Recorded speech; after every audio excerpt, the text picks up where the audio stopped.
Big boss Malayalam season 7 ആരംഭിച്ചു. ആദ്യ ദിവസം തന്നെ ബിഗ് ബോസ് തോറ്റിരിക്കുകയാണ്. കാര്യം എങ്ങനെയാണ്? ബിഗ് ബോസ് വീട്ടിൽ ആദ്യ ദിവസം തന്നെ ആദ്യം കൊടുത്ത 7ൻ്റെ പണി ബിഗ് ബോസ് വീട്ടിലെ 3 മത്സരാർത്ഥികൾ ഒഴികെ ബാക്കി എല്ലാവരുടെയും വസ്ത്രങ്ങളും അക്സസറീസും എല്ലാം ബിഗ് ബോസ് വീട്ടിൽ തടഞ്ഞു വയ്ക്കുകയും പകരം ബിഗ് ബോസ് അനുവദിച്ചിരിക്കുന്ന വളരെ ലിമിറ്റഡായ കുറച്ച് കാര്യങ്ങൾ മാത്രം എല്ലാവർക്കും നൽകുകയും ചെയ്തു.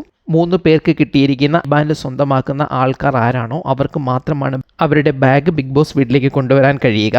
അതുകൊണ്ട് തന്നെ ഈ അനൗൺസ്മെൻ്റ് ഉണ്ടായ സമയം മുതൽ ബാൻഡ് തട്ടിപ്പറിക്കുന്നതിന് വേണ്ടി വളരെ വലിയ ബഹളങ്ങളാണ് ബിഗ് ബോസ് വീടിനുള്ളിൽ നടന്നുകൊണ്ടിരിക്കുന്നത്. രാത്രിയിലെ ലൈവിൻ്റെയൊക്കെ ഒരു നല്ലൊരു ശതമാനം ഭാഗവും ഈ തർക്കങ്ങളായിരുന്നു. പ്രത്യേകിച്ച് ബിഗ് ബോസ് വീട്ടിലെ സ്ത്രീ മത്സരാർത്ഥികൾ ഈ ബാൻഡ് എങ്ങനെയെങ്കിലും സ്വന്തമാക്കണം എന്ന ലക്ഷ്യത്തോടു കൂടി അതിശക്തമായ രീതിയിൽ കൂട്ടമായ തട്ടിപ്പറികളും ബലം പ്രയോഗവും എല്ലാം നടന്നിരുന്നു. മറ്റൊരു കാര്യം, ഈ 3 സ്റ്റാറുകൾ ലഭിച്ചതിൽ ഒരേ ഒരു സ്ത്രീ മത്സരാർത്ഥി മാത്രമായിരുന്നു ഉണ്ടായിരുന്നത്. അതുകൊണ്ട് തന്നെ സ്ത്രീ മത്സരാർത്ഥികൾ എല്ലാവരും ഒരു സ്ത്രീ മത്സരാർത്ഥിയിലേക്ക് ബാഡ്ജ് നേടുന്നതിന് വേണ്ടി കേന്ദ്രീകരിക്കുന്ന ഒരു സിറ്റുവേഷൻ കൂടി ഉണ്ടായി.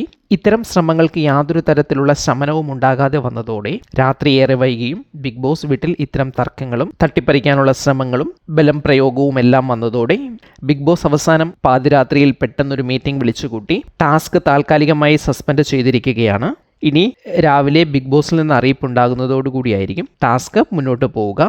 ഏതായാലും ആദ്യ ദിവസം തന്നെ 7ൻ്റെ പണി കൊടുത്ത ബിഗ് ബോസിന് മത്സരാർത്ഥികൾ അവരുടെ ആവേശം കൊണ്ട് തിരിച്ചൊരു പണി കൊടുത്തിരിക്കുന്നു. ആദ്യ ദിവസം തന്നെ കൊടുത്ത ടാസ്ക് അപൂർണമായി സസ്പെൻഡ് ചെയ്യേണ്ടി വന്നിരിക്കുന്നു.